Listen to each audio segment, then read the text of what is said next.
Assalamualaikum warahmatullahi wabarakatuh. Kami dari kelompok pertama akan mempresentasikan tentang hasil diskusi kami, mata kuliah landasan pendidikan, tentang sistem pendidikan nasional. Sebelum kami mempresentasikan hasil diskusi kami akan memperkenalkan terlebih dahulu anggota dari kelompok kami. Perkenalkan, nama saya Alfi Syahradin, NIM 2021350012. Nama saya Aprilia Sening Rahayu dengan NIM 2021350013. Nama saya Hoirina Muktavia dengan NIM 2021350020. Perkenalkan, nama saya Zulhana Munfariha dengan NIM 2021350021. Terima kasih. Selanjutnya adalah presentasi dari kelompok kami. Pengertian sistem pendidikan nasional. Sistem berasal dari bahasa Yunani, yaitu sistema yang berarti sehimpunan, bagian atau komponen yang saling berhubungan secara teratur merupakan suatu keseluruhan. Pendidikan merupakan usaha untuk mencapai suatu tujuan pendidikan. Suatu usaha pendidikan menyangkut 3 unsur pokok, yaitu unsur masukan, unsur proses usaha itu sendiri, dan unsur hasil usaha. Pendidikan nasional adalah pendidikan yang berdasarkan Pancasila dan Undang-Undang Negara Republik Indonesia tahun 1945 yang berakar pada nilai-nilai agama, kebudayaan nasional Indonesia, dan tanggap terhadap tuntunan zaman. Sistem pendidikan nasional adalah satu kesatuan yang utuh dan menyeluruh yang saling bertautan dan berhubungan dalam suatu sistem untuk mencapai tujuan pendidikan nasional secara umum.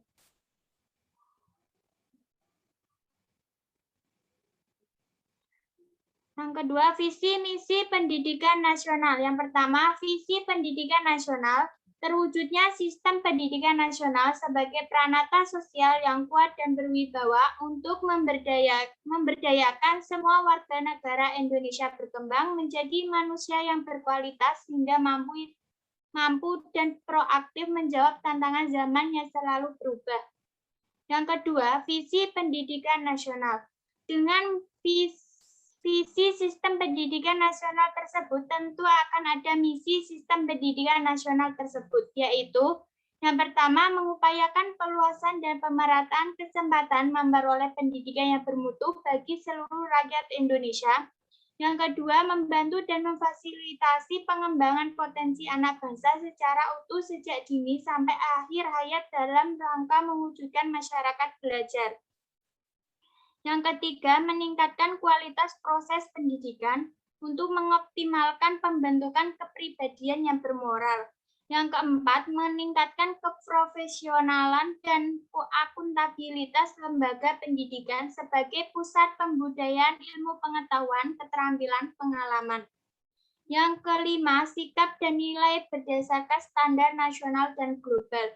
Yang keenam, memberdayakan peran serta masyarakat dalam penyelenggaraan pendidikan berdasarkan prinsip otonomi dalam konteks Negara Kesatuan Republik Indonesia.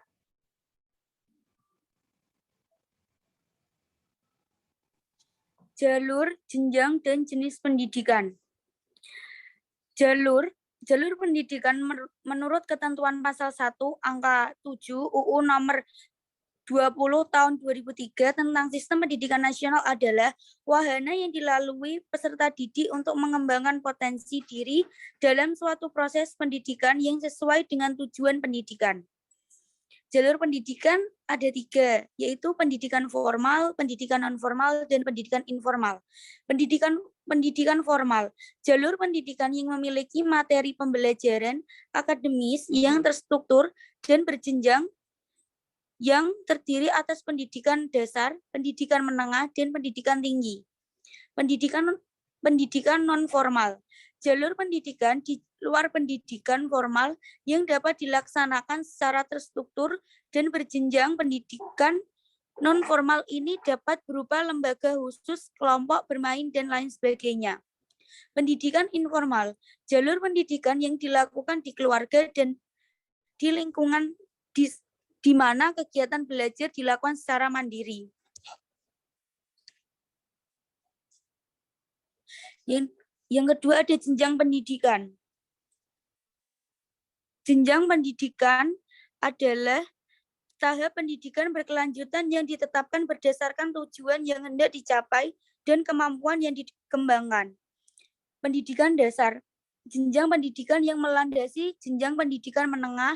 Pendidikan dasar berbentuk SD atau MI, SMP atau MTS, pendidikan menengah.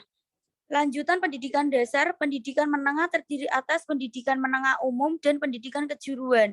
Pendidikan menengah berbentuk SMA atau MA dan SMK atau MAK.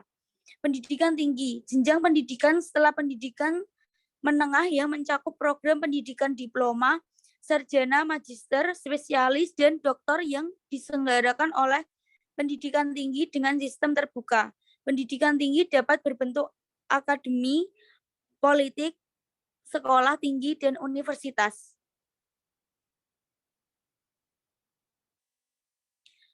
Jenis pendidikan. Jenis pendidikan adalah kelompok yang didasarkan pada kekhususan tujuan pendidikan suatu satuan pendidikan. Jenis pendidikan. Pendidikan umum merupakan pendidikan dasar dan menengah yang mengutamakan perluasan pengetahuan yang diperlukan oleh peserta didik untuk melanjutkan pendidikan ke jenjang yang lebih tinggi. Pendidikan kejuruan merupakan pendidikan menengah yang mempersiapkan peserta didik terutama untuk bekerja dalam bidang tertentu. Pendidikan akademik merupakan pendidikan tinggi program sarjana dan pasca sarjana yang diarahkan terutama pada penguasaan disiplin ilmu pengetahuan tertentu. Pendidikan profesi merupakan pendidikan tinggi setelah program sarjana yang mempersiapkan peserta didik untuk memiliki pekerjaan dengan persyaratan keahlian khusus.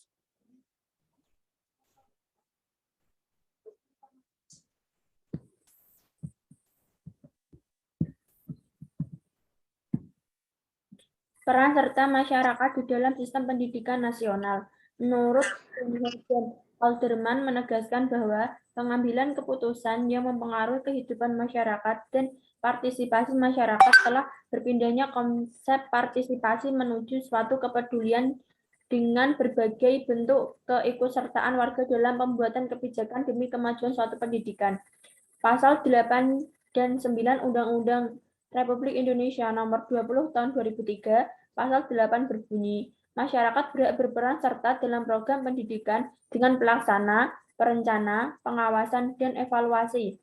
Sedangkan Pasal 9 berbunyi, dalam penyelenggaraan pendidikan masyarakat berkewajiban memberikan dukungan sumber daya. Undang-Undang Sisdiknas 2014-9. Peran masyarakat di dalam sistem pendidikan nasional. Menurut Tomri, pengembangan mengenai konsep dan asumsi dasar untuk meluangkan gagasan dan praktik tentang partisipasi masyarakat dalam pendidikan meliputi melekat pada warga sebagaimana hak politik lainnya merupakan partisipasi politik, menutupi kegagalan demokrasi perwakilan, dapat berpartisipasi secara langsung dalam pengambilan keputusan mengenai kebijakan politik di lembaga-lembaga formal. Partisipasi masyarakat dilakukan secara langsung dalam pengambilan keputusan publik dapat meningkatkan partisipasi lebih bermakna. Partisipasi bukan hal yang insidental, namun dilakukan secara sistematis. Diterimanya desentralisasi sebagai instrumen yang mendorong tata pemerintahan yang baik atau good governance. Partisipasi masyarakat dalam meningkatkan mutu pendidikan dapat meningkatkan kepercayaan publik terhadap penyelenggaraan dan lembaga pemerintah. Peran serta masyarakat di dalam sistem pendidikan nasional. Ihsan berpendapat bahwa peranan masyarakat tersebut dilaksanakan melalui jalur-jalur tertentu meningkatkan pendidikan, diantaranya adalah peran perguruan swasta, 2. Peran dunia usaha, 3. Peran kelompok profesi, yang keempat adalah peranan kelompok profesi. Penyelenggaraan pendidikan lembaga negara lain. Penyelenggaraan pendidikan oleh lembaga negara lain. Penyelenggaraan pendidikan oleh lembaga negara di Indonesia diatur di dalam UU Nomor 30 Pasal 64 dan 65 tentang Sistem Pendidikan Nasional. Bunyi dari pasal 64 adalah sebagai berikut, yakni suatu pendidikan yang diselenggarakan oleh perwakilan negara asing di wilayah Negara Kesatuan Republik Indonesia bagi peserta didik warga negara asing dapat menggunakan ketentuan yang berlaku di negara yang bersangkutan atas persetujuan pemerintah Republik Indonesia.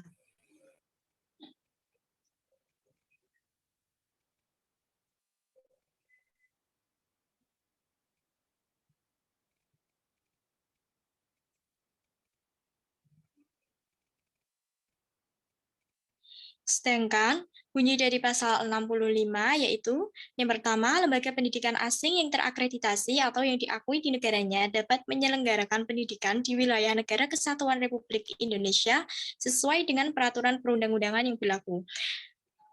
Dalam ayat 1 tersebut, jadi pendidikan asing boleh menyelenggarakan pendidikan di negara Indonesia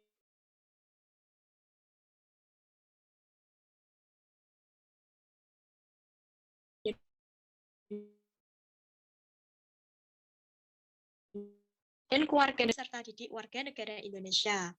Yang ketiga, penyelenggaraan pendidikan asing wajib bekerja sama dengan lembaga pendidikan di wilayah Negara Kesatuan Republik Indonesia dengan mengikut sertakan tenaga pendidik dan pengelola warga negara Indonesia.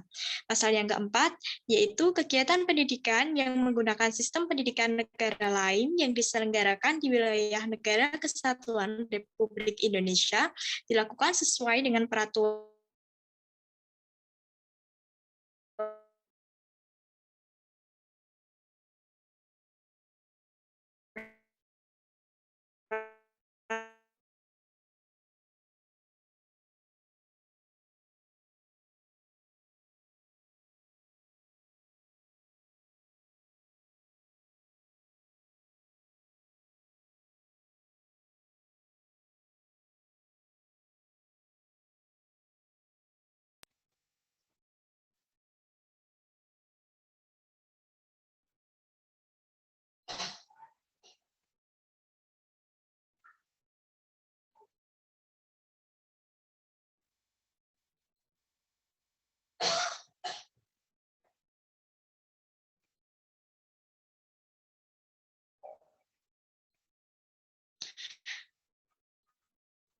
Cukup sekian presentasi dari kelompok. Maaf apabila ada kesalahan.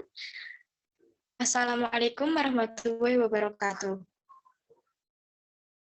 Waalaikumsalam.